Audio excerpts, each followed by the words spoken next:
Good morning. Let's talk about distribution and warehousing and how it fits in the overall scheme of operations and supply chain. So here's the definition of distribution. Activities associated with the movement of material from manufacturer to the customer. I think it also includes, though, moving from the customer back to the manufacturer in the case of returns. And we'll talk about reverse logistics and returns and the impact on operations next week. So I think this definition gives us a good start, but it stops short. I've got some videos here on this slide. Take a look at them. The first one, the Kiva system, is really good. Kiva is I think we touched on it when we talked about robotics. Kiva is a system for moving stuff within the distribution center. Amazon, I don't know, about 6 years ago now, bought a company called the Gilt Group and then bought Zappos. And they saw the Kiva system in work at Zappos and at the Gilt Group and decided they liked it. And decided they liked it so well, they bought the company. $750 million. And then when they put it into 2 distribution centers, their forecast was they saved $250 million in costs in those 2 distribution centers alone. Do the quick ROI for my finance folks. Do the quick ROI. They saved $250 million in 2 facilities in 1 year. And they've got 300 plus facilities in the Amazon network. Now they've got Kiva in one of the distribution centers here in Kansas City, and one of them doesn't have it. Basically, the Kiva system brings the shelf to the worker. Because studies show that the average warehouse or distribution center worker walks about the average of Philadelphia to New York about 20 times a year. That's a lot of walking. You got a little Fitbit, you want to get your steps, get a job in a distribution center, you'll get your steps in. But it increases productivity by bringing the shelves to the worker instead of the worker walking all over a 10-acre distribution center to pick stuff up. We want to talk today about the types of facilities, the functions. Why do I have warehouses in a just-in-time environment? And is there really a difference between a distribution center and a warehouse? Among other topics, we're going to cover these today. So here are the functions within distribution. If you look at that definition from the American Society or the Association for Supply Chain Management, they recently changed the name from the American Production Inventory Control Society to the Association for Supply Chain Management. If you look at that definition I showed you a while ago, all these functions are tied up in there. And you notice some of these functions are the functions we looked at also in the supply chain. Because I can't do distribution by itself. It's integrated in the supply chain function. I got to move stuff. So I'm dependent upon that supply chain function of transportation to move stuff. I got a warehouse. I got to store it somewhere for some period of time. I got to do inventory control. We'll look at inventory next week. I got to do material handling. If you remember, we said that the primary function of facility layout was minimize material handling. I got to process the order. It's tied to our discussions last week of facilities and site selection. It's tied to, when we talk about design of the environment, can I design the product so it uses less packaging? I got data processing. I've got information systems to make the distribution center or the warehouse work. I need that communications network. Excuse me. Back to our discussions 2 weeks ago about supply chain and the importance of the flow of information, the right flow of information.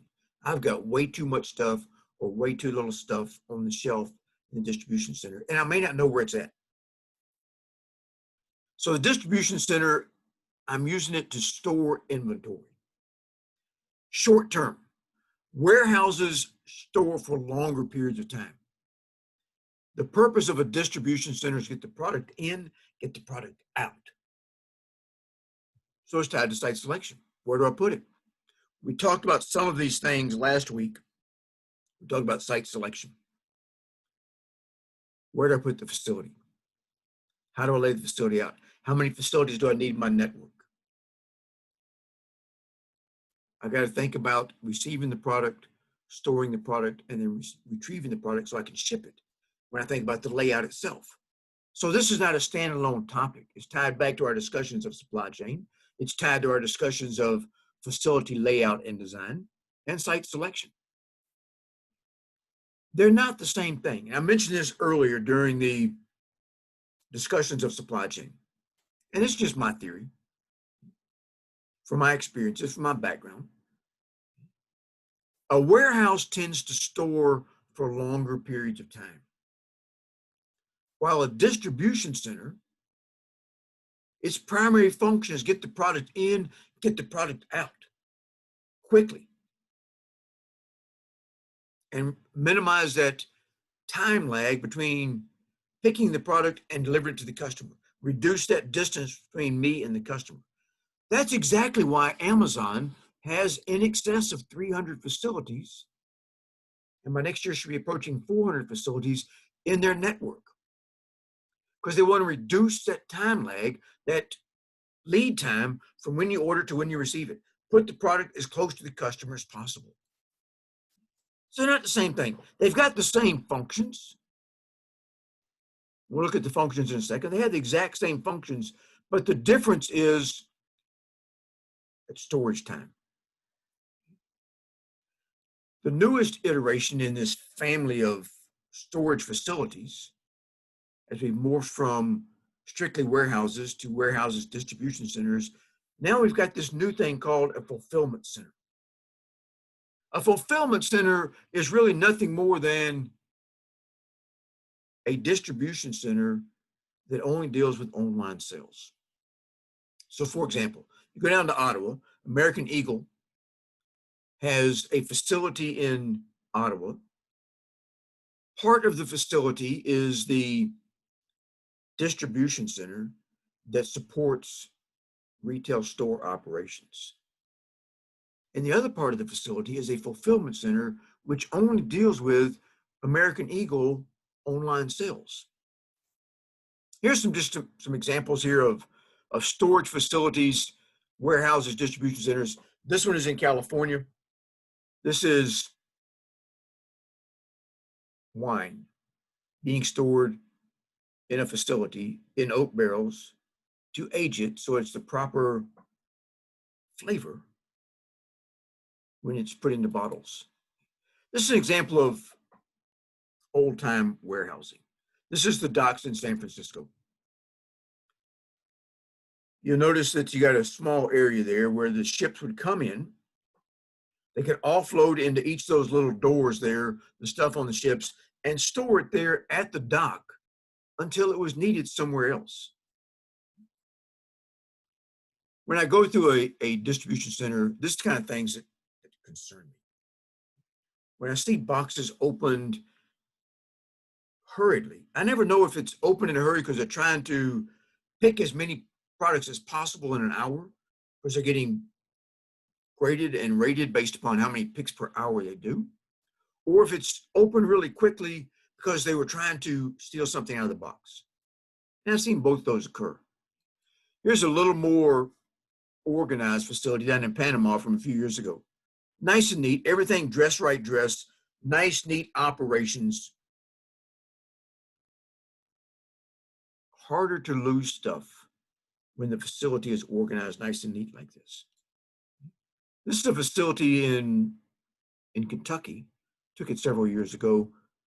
Obviously not a real good camera on my phone at the time, but this is Alliance Entertainment. Pretty much every CD, DVD bought in this country passes through this facility. I don't care who you buy it from, it probably passes through this facility. They stock stuff 40 feet high here. Think about that as a CD rack. How many CDs can you stock in a facility that's, these rows are about 20 yards long and they're 40 feet high? And this is the distribution center warehouse function at IKEA. You walk through the showroom, you find what you want, you write down what you want, you go to their warehouse distribution facility here, you type in the computer what you want, and it tells you if it's on the ground level, you can pick it yourself, or if it needs to be in one of the higher levels there, that you have to have one of their workers pick it for you. Just a little historical background on warehousing. If you look at some of the drawings on the walls in prehistoric caves, they were doing warehousing and inventory management of the food they had to get them through the winters. Joseph, in the Old Testament, was running warehouses for the Pharaoh. And that's what led all the Israelites to migrate to Egypt, where they became the slaves of the Egyptians there. And in 700 BC, there's documentation of the building of grain and wine warehouses in Israel. So warehousing is not a new concept. Distribution centers and fulfillment centers are relatively new, but the idea of warehousing stuff, storing stuff in a facility, is not new. Alexander the Great, 323 BC, as he moved across Europe and into Asia Minor and Asia Major, realized that warehousing was not a good idea for an army on the move. He was bringing his warehouses with him, bringing all his materials with him as he moved across. And what he discovered was it was taking more carts and wagons to feed the ox and horses that were pulling the supplies than it was to pull the supplies just for the soldiers in his army. So he was one of the first people to go to just in time. We'll talk about just in time next week. But in the case of Alexander, his just in time concept was he got rid of the wagons that were pulling the grain for the ox and the horses. He burned the wagons for fires. He slaughtered the ox and used them for food, and went to just in time. Now, in this case, just in time meant I'm taking over your country, I'm taking what I need, and I'm moving on. Venice, Italy popped up as a warehousing center for the trade between Europe and Asia. If you look at the expansion of the United States as we moved west and took over more and more Native American lands, we expanded the country. We put little military outposts there to protect the settlers moving west, but every one of these little military outposts had a trading post with them, a little warehouse, if you will, to provide or to sell stuff to the settlers as they moved west. Look at Kansas. You got Fort Hays, Fort Scott, Fort Leavenworth, Fort Riley, Fort Dodge. All those, every one of those little forts with military outposts also had attached to them trading post warehouses for support of the settlers. And probably the biggest thing historically in the last 100 years or so was the advent of the forklift to move stuff within facilities. Prior to the 1940s, when forklifts came about, anything moved in a warehouse had to be moved by hand. Therefore, you didn't really attract the smartest employees in warehouses as long as they could count to 10 without taking their shoes off. And as long as they could move heavy products, strong back, weak mind, they could work in a warehouse. And the forklift changed all that. Here's some challenges within the forklift, within the distribution centers and warehouses. We touched on the first one there, the proliferation of SKUs, stock keeping units, items, products. We talked about that when we talked about product design and how there's more and more products being designed and developed, so somebody's got to stock them. At the same time, we've got this Amazon effect where everybody wants same day, next day, 2-day prime deliveries. So people want the product and they want it now. So I have to have more facilities and more inventory scattered about my network. The pull philosophy means I'm only shipping you what you ask for. If you think about Amazon, you go to Amazon, you place an order, you put it in your cart, you go to the payment option, you click on order now, and if you got Amazon Prime, it automatically bills your credit card, or you put the data in there. So if you're dealing with a new vendor you haven't used before, you got to establish your account, put your billing information in there, and they ship you what you asked for. Now, when you go to Amazon, they say people who bought this, also bought this, and they bought this. But they don't send me this and this and this. They only send me what I asked for, what I put in my cart. That's the pull philosophy. We'll talk about the opposite of that, the push philosophy. We'll talk about just in time next week.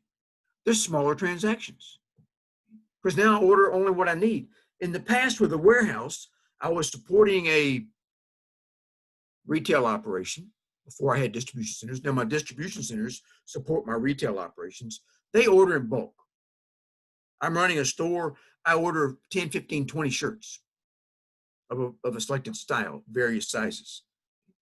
Now, though, I've got to deal with the online e-commerce sales where I want a shirt, I only order one. I don't need 20 shirts. I order one at a time. So I have smaller transactions. And the last one I have there in red, this is kind of an interesting thing to me. One of the biggest complaints in the distribution center, warehousing, fulfillment center world is that a majority of the workers don't speak English as a primary language. The amazing thing about that is in 1946, after World War II, the number one complaint in the warehousing world was the majority of the workers didn't speak English as a primary language. And that I understood. 1946, we've got soldiers coming back from war. All of the soldiers gave up their jobs to go to war. Millions of soldiers went to war in Europe and Asia. Folks had to take over those jobs in manufacturing and distribution centers. Only so many folks left behind could do that. So we had a lot of immigrants that took over the jobs. I understood it then. Let's jump forward 75 years though, because the war's been over 75 years, World War II. And still, one of the top complaints is the majority of the workers don't speak English. Why is that? What's creating this issue? I've got some thoughts. These are Joe's theories. One of them is we as Americans have decided we're too good to do some type jobs. You want me to drive a forklift for $8 an hour? No, thank you. We've created a society where I can make more money sitting at home on my butt, drawing unemployment or drawing welfare than I can working in a warehouse or a distribution center. But you got folks coming from all over Central America who go $8 an hour? Dude, I was making $1 an hour doing that at home. I'd love to work for $8 an hour. And they're sending half of it back home because they're frugal about it. Worked in a facility in Southern California. Surprise, surprise, 95% of folks, this is south of Los Angeles, 95% of the workers spoke Spanish as a primary language. Who would have guessed that? Southern California, south of Los Angeles, hour and a half north of the Mexican border, and the majority of my workers spoke Spanish? Who knew? Apparently, it was a surprise to the company. When they called me in as a consultant, the first thing they told me was, Joe, we may have the worst distribution center in the country. We need to fix it. They weren't far from wrong. And the first thing I discovered was 95% of the workers didn't speak English as a primary language, and they had one person who was fluent in English and Spanish, or admitted he was, and he was the warehouse manager. The way the facility was set up was there was a door that separated the corporate headquarters from the distribution center. On this side of the door, on the corporate headquarters side of the door, nobody admitted to being fluent in Spanish. on this side of the door, one person admitted to being fluent. So he told them what he thought they needed to hear. I am not fluent in Spanish at all. After 2 weeks in Panama, using my Spanish is a little better, but I'm not fluent. I can read it. But my speaking skills it's a perishable skill. And when I only use it really 2 weeks a year, it takes a while to get it back into at least being conversant, not even fluent. So when I discovered this fact, before I went out there, I got me a little CD, put it in my car. Everywhere I drove, I listened to Spanish for Business, trying to at least become conversant, not fluent, but conversant. I get out there, walk through the facility, first day, say, you know what? We can do the following things right now, cost nothing. We're going to improve our operations. Tell them the manager. He gets all the workers together. He tells them in Spanish. Supposedly what I just said in English. I'm listening for key words that I thought I should hear. Didn't hear.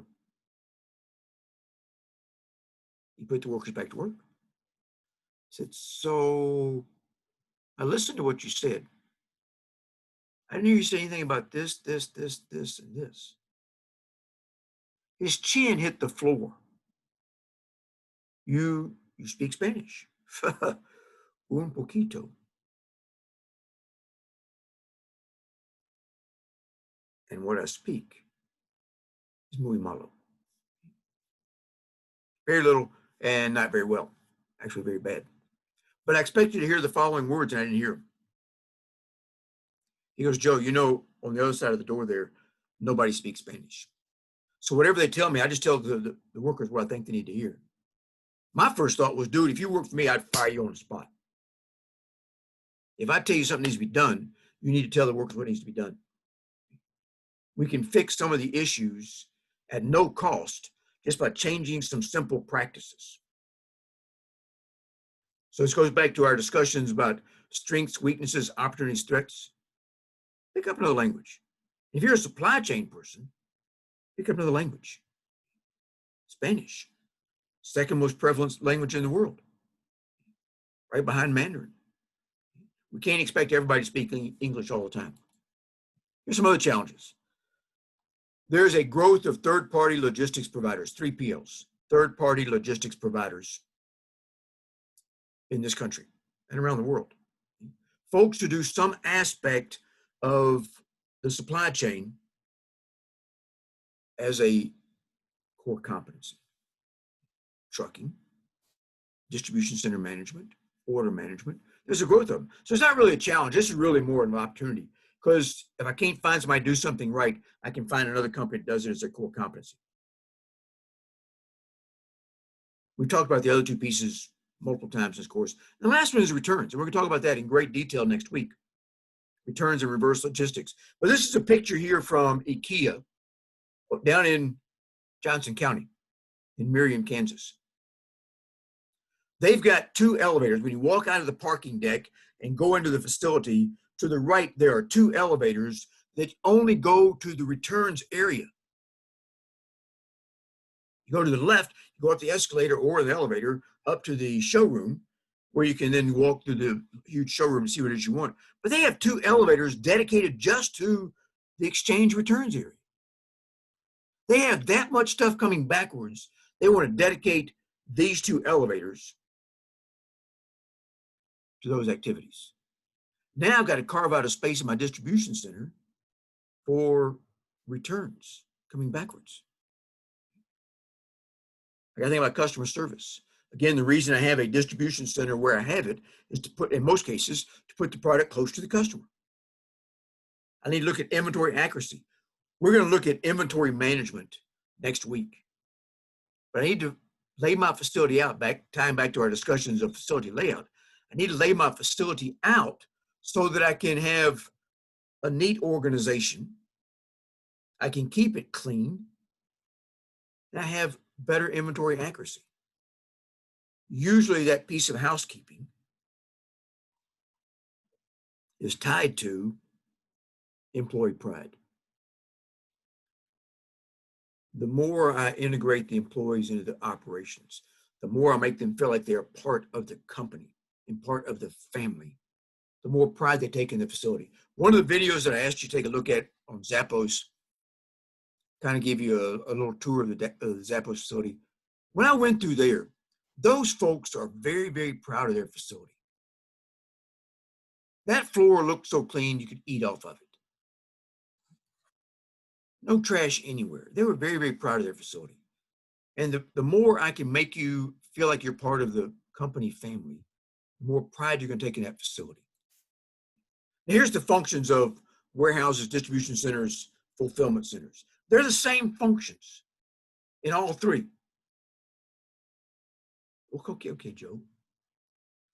If they're the same functions, why do you keep saying they're different? Because the piece that separates a warehouse from a distribution center, from a fulfillment center, is that piece I have there in red, the storage piece. How long do I store it? Warehouses store for indefinite periods of time. You look at some of the Federal Emergency Management Agency, FEMA warehouses, they've got stuff stocked for contingencies for disasters, shelf life of 20 years. You look at a distribution center, that stuff had better be turned over quickly.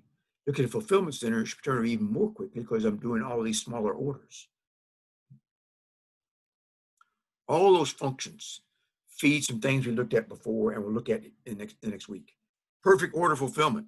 The better I do those functions in a facility, the better I'm going to be at perfect order fulfillment, getting you the right product at the right place, at the right time, in the right quantity, in the right condition, with the right billing.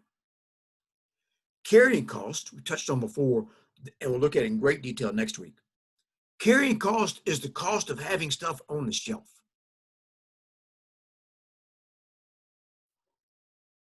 The better I do at organizing my facility, the better I do at the functions of the facility, the lower my carrying costs are going to be. The lower my carrying costs, the more competitive I can be. The better I lay my facility out, the better I do the housekeeping in the facility. Back to that one facility, everything was nice and neat in order. The less chance I have of losing the product in the facility. Or back to that function of the goal of facility layout, touch it as few times as possible. The better I lay out the facility, the fewer times I touch it, less chance I have of damage or shipping you the wrong product because I put the wrong product in the wrong location. There's different types of facilities. Most books call them private warehouses or private distribution centers. We call it a private facility. I got a picture there of the Zappos facility in Shepherdsville, Kentucky. Got Zappos on the front door, on the name. It's owned or long-term lease occupied by one company. I own the facility, only my company uses it. Gives me control. I can lay it out the way I want to. I can store it I want to. I hire the workers. But I'm making the assumption, if I have a huge facility like this, that I've got sufficient demand over time to justify that facility so it stays full. I've got the fixed cost because I got to build the facility. But I got the tax breaks because I can write those fixed costs off. I write off. That's why Amazon pays so little in taxes, because they've got these 300 facilities. They wrote off the cost of building the facilities. They write off the depreciation of the facility, which offsets all the money they make from all the shipments. I've got control. It's my facility. I can run it the way I want to run it. I've got flexibility because I can set it up the way I want to set it up. And I have that intangible benefit, back to my discussion previously of Zappos. I've got that intangible benefit because everybody working for me has got the name of the company on their shirt. And if I'm treating the people right and making them feel like they're part of the company, I have that intangible benefit. They take pride in the facility and they keep it neat and orderly. There's public facilities. Best example, I got the picture there of the self-storage facilities. That's a good example of a public facility. You only lease what you need. So you're moving out of your apartment in Lawrence and you're putting your stuff in storage for the summer. You lease one of these facilities. You need a 5x7, you get a 5x7. You need a 6x8, you get a 6x8, 10x10, 10x12, whatever it is you need, that's the size you lease. Okay? You only pay for what you're using. I own the building, but I can lease it out to anybody. So if you look at Dell, Dell has across the street from their assembly plant in Texas, they've got their supplier support center. Dell owns the building. Each supplier to Dell leases the space they need to keep Dell's operations running. It's a public facility. Dell owns it. All the suppliers rent space in it. I don't have to build a new facility, so that's an advantage. I've got reduced risk because I don't have to pay insurance and taxes on a building that I don't own. I get flexibility because I can lease the type of operations I need. So for example, in Louisville, Kentucky, right down the road from UPS's Worldport, there's a distribution center park that UPS runs. You pay for the space you need. In the same space, they've got in the same building, separated by firewalls and or fences, they've got pharmaceutical companies, repair parts companies, medical supply companies. So I got some flexibility in the facility and I can lease out what I need, and I only lease out the type facility that I need. Cold storage, dry storage, wet storage. I get a third-party provider that their core competency is running a distribution center. So they have specific knowledge of the storage and handling cost that it's going to take to operate the facility for me. Disadvantages, the biggest disadvantage is the space may not be available when I need it.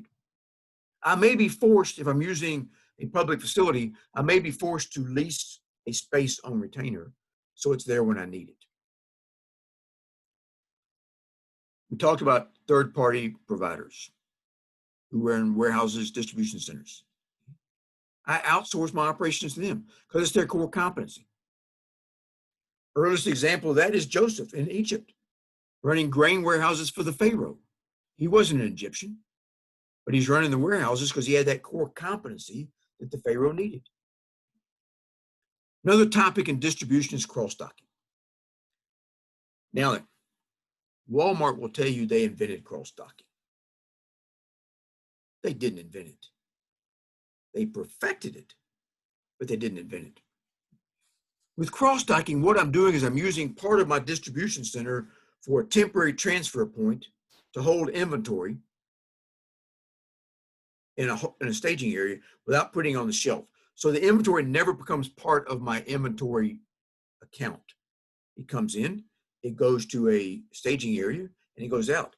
I got a picture there in this slide of the Kohl's cross-docking facility in Independence, Missouri. Stuff comes in. Within 24 hours, it's out of the facility and on its way to a store. I told you, it's not new. It's not a new idea. Really, it dates back to the concept of the Pony Express, which ran out of St. Joe, Missouri in the 1860s. Ryder left St. Joe. He had 3 or 4 saddlebags on the back of his horse. He gets to a cross-docking facility. He takes it off of his facility, off his horse, puts it on other horses, and away it goes. Same concept. It's pre-planned. It requires great coordination with my suppliers and my customers. I need to know what's coming in and what's going out. It comes in, it goes to the staging area, and it goes out. Usually in 48 hours or less. But some facilities, it's less than 12 hours. He comes in, staging area, boom, and out. It reduces my inventory cost because it never goes on my shelf, never becomes part of my carrying cost or inventory value. My facility that I ran in Kuwait was a cross-docking operation. I had very little storage facility itself. Everything came in off the trucks into a staging area on a truck and out on its way to somebody else. I need world-class communications. I need to know what's coming in. I need to know what needs to go out. So I need world-class coordination and collaboration with my suppliers and my customers. I need to communicate with my inbound shippers, my outbound shippers. So I need to do some world-class transportation planning, and I need really good forecasts of what's coming, what's going, and in-transit visibility of what's in the pipeline so I can plan my cross-docking operations. Here's an example of a cross-docking facility in Southern California, close to a major railhead. It comes in on the rail, comes off the rail as containers. The truck brings the container to this side of the building. It goes into the building. It's broken out what's in the container to other multiple customers, put in another container or another truck, and out within 12 to 24 hours. The other side of the building looks just like this side of the building. Trucks back up, unload. Other side trucks are loading up and on their way out. Here's an example of distribution here in Kansas, moving stuff from point A to point B. Remember when we introduced supply chain management at the first of the second part of the course? We talked about the fact that distribution or logistics is moving things from point A to point B. This is the Spirit Aerosystems facility down in Wichita, which hopefully will get cranking up again real soon. This is moving 737 fuselages from Wichita. They put on a rail car and move from Wichita to the Boeing facility in Seattle to be assembled into a full-fledged Boeing 737. You go to Wichita pretty much any Friday afternoon, you can see these right outside the Spirit Aerosystems facility. And this is distribution. Moving products from point A to point B. I like this picture because it reminds me of the fact we're trying to get an In-N-Out Burger here in Lawrence.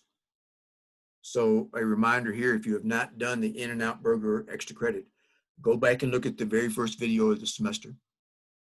Look at the requirements for the extra credit for 5 extra credit points tied to In-N-Out Burger.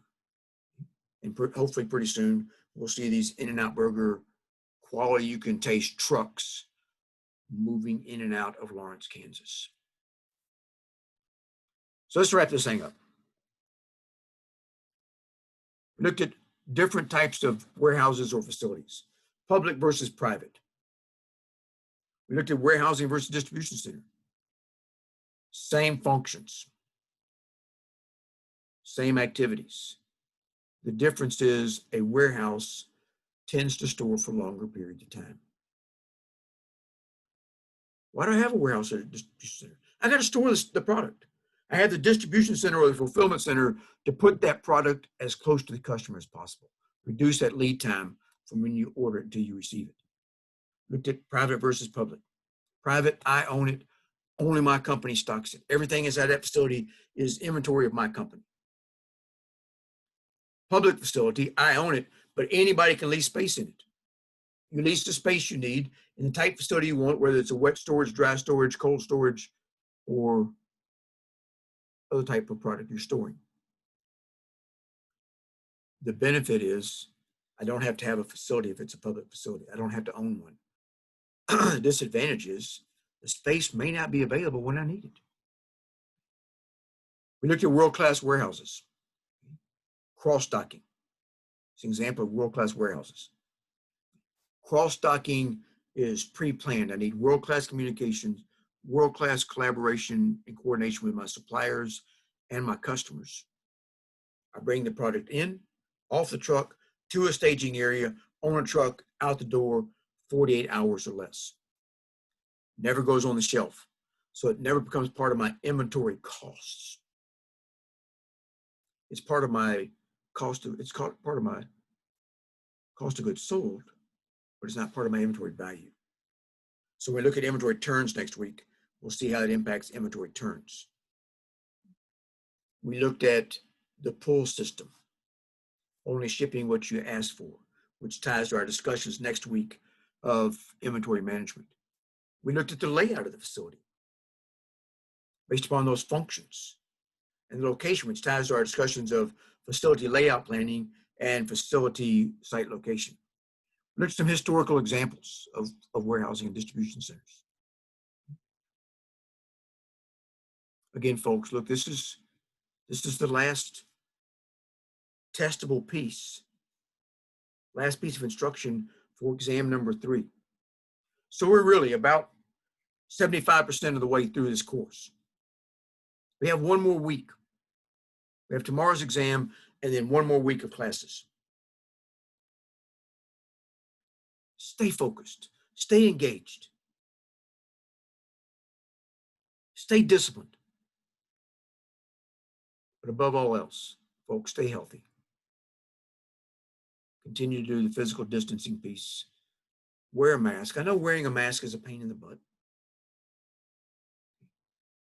Flew to North Carolina last weekend to see my daughter take command of a unit in the Army and had to wear a mask all the way there and all the way back. But if it protects me, it protects you, then I'm going to do it. If it reduces the spread of the virus so we can all get back together in the fall in our classrooms, then I'm going to do it.